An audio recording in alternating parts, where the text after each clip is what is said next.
So here we go, everybody. Welcome to another Insight video, the show where I get the lowdown on Town's newest signings. And of course, we're talking about Nathan Broadhead, who has signed for Town on a permanent deal from Everton.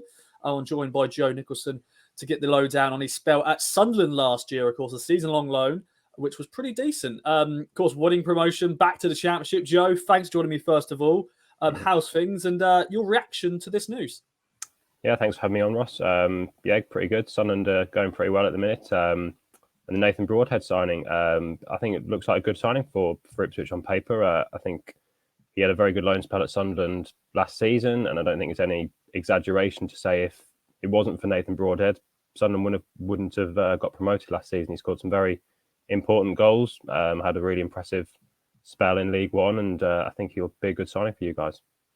Definitely, yeah. I'm sure Sunderland fans were probably wanting to maybe see him back. Of course, he was on loan in the Championship at the start of this season at Wigan.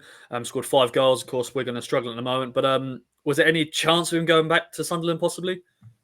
There definitely was in the summer. He obviously had the loan spell last season. Sunderland got promoted, and it was definitely a deal that Sunderland were interested in. Alex Neil, the manager at the time, spoke quite honestly actually about how they wanted to sign Broadhead on a permanent deal from Everton, which is maybe quite rare with managers. If a deal doesn't go through, they maybe won't speak about it. We did speak about it publicly, so they wanted to sign Broadhead on a permanent deal. It obviously didn't happen. He went and signed for Wigan. It looked like he may have been quite close to joining Sunderland permanently. And then they brought in Ellis Simms on loan from Everton, and Broadhead perhaps looked at the situation with Ross Stewart already at Sunderland, and then with Simms, maybe he felt he would be the third choice striker and then opted to join Wigan. As it turns out, he may have got more game time at Sunderland because there was a spell in the season where Stewart and Simms were both injured, and Broadhead wasn't always a regular starter at Wigan. So could have turned out very differently. He's obviously had his loan spell at Wigan. It hasn't really worked out for him there, and now he's moved on to Ipswich. But it was definitely a deal that Sunderland were looking at in the summer. Didn't go back to it in January, and he's now gone to Ipswich. Yeah, and let's talk about then his spell at Sunderland, which was very successful in the second half of the season.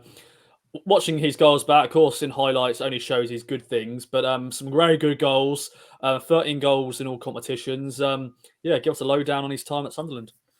Yeah, as I say, he scored some really important goals as well. I think Ipswich fans will remember as well the goal he scored at Portman Road in the 1-1 draw. He scored a few goals like that where he kind of ran in behind the opposition's defence. He's very quick and could play on kind of the last defender and run in behind. So he scored a few like that. There was a few headers as well and kind of goals where he was just alive in the box. I was just looking at his stats before he came on in League One. He scored 10 in 20 in regular League One games last season, so a 1 in 2 striker. That didn't include the playoff game because he picked up an injury then. But I think it was also a case of what could have been, because he had a couple of really bad injuries during his loan spell at Sunderland. When he came in, he was kind of just getting up to speed, and then he had a hamstring injury and was out for about a month. And then when he came back was probably his best spell. I think he scored about 6 goals in 6 games, where including that game at Portman Road, the 1-1 draw with Ipswich, and he was playing alongside Ross Stewart, who was Sunderland's main striker. And actually during that spell, a lot of the chances were kind of falling to Broadhead. Stewart ended up scoring 24 goals last season, but during that spell, the chances seemed to be falling to Broadhead, where he kind of had more space, maybe playing as an inside forward or just off Stewart, where Stewart was maybe occupying the opposition defenders and Broadhead maybe had a bit more space to kind of do his stuff and score the goals. So that was his best spell. And then it was the game after, actually, the Ipswich game.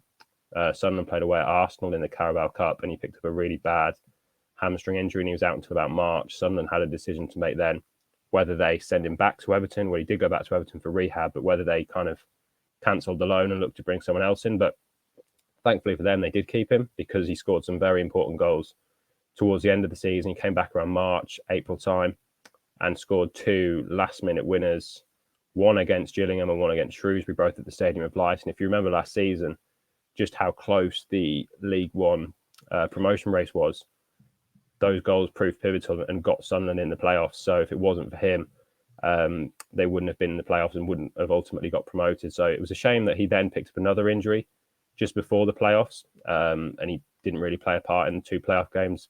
The semi-finals against Sheffield Wednesday, came on as a late substitute in the final, but didn't really, the game was over by that point. So that was a bit of a shame. So it was a case of he could have achieved probably a lot more if he'd have stayed fit and could have scored a lot more goals. But certainly the games he did play, he was very impressive. Yeah, indeed. Yeah, I wasn't at the game he scored against Ipswich against Sunderland at Portman Road, but watching that goal back, a very good finish, and yeah, watching the highlights, some of these goals have been fantastic. And what can he add to the town team? You know, he's 24 years of age now, good age. He's leaving Everton. I think he signed for them when he was 10 years old, and I think in his interview with the club, he just sort of said, "I need a new home." And I think a lot of players like that, who are at Premier League clubs, when you get to that age, you just need to have a fresh start and get a new home, and also maybe think a position because he can play. He's very versatile, but what would you say is his best attributes and his best position? Yeah, he played a few positions. When I saw him at Sunderland, Ross Stewart played every League One game last season for Sunderland, so he had to kind of adapt to play with Ross Stewart rather than instead of Ross Stewart, because Stewart is Sunderland's kind of main striker. He will play if he's fit. So Broadhead had to fit in the team kind of around him. So he kind of played off Stewart sometimes or as a wide forward. So I think certainly when I've seen him, he's played better when he's had a strike partner or kind of had other people, other strikers around him and other forwards around him. I did see him play. There was a few games in the cup where he kind of led the line on his own and did okay. But I think certainly with other players around him, it brings the best out of him. I think he's technically very good. He can drop deep into kind of pockets of space and kind of link up play.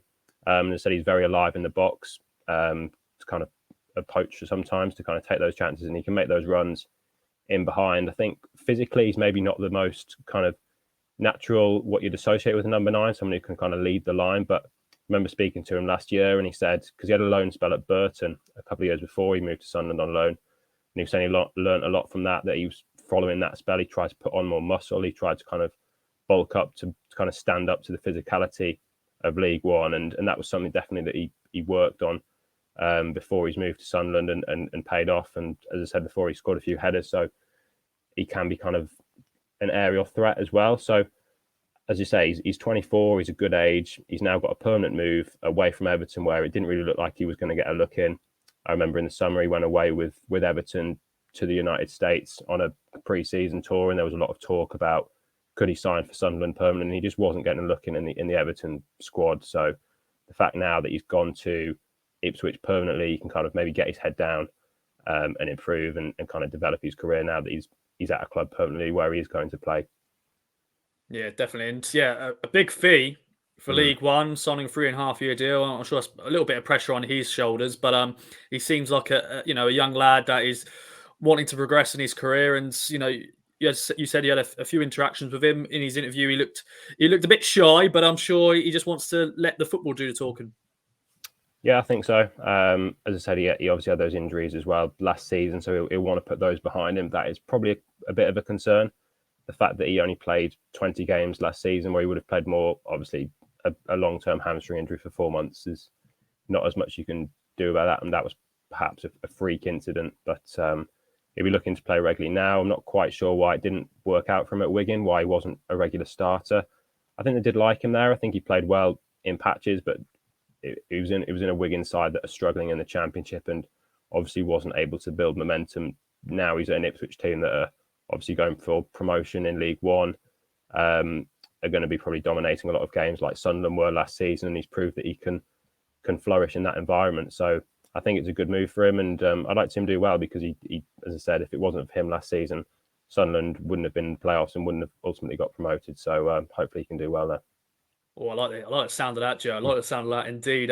Some great insight, great lowdown on Nathan Broadhead. Joe, thanks for joining me. Any other business, any other notes on Nathan?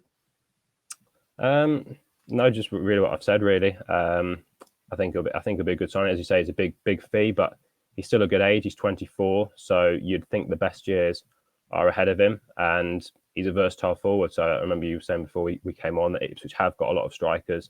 But I think that brings the best out of Broadhead, and I think he can adapt to different systems. Last season at Sunderland, he played kind of as a wide forward when Sunderland played with the back four.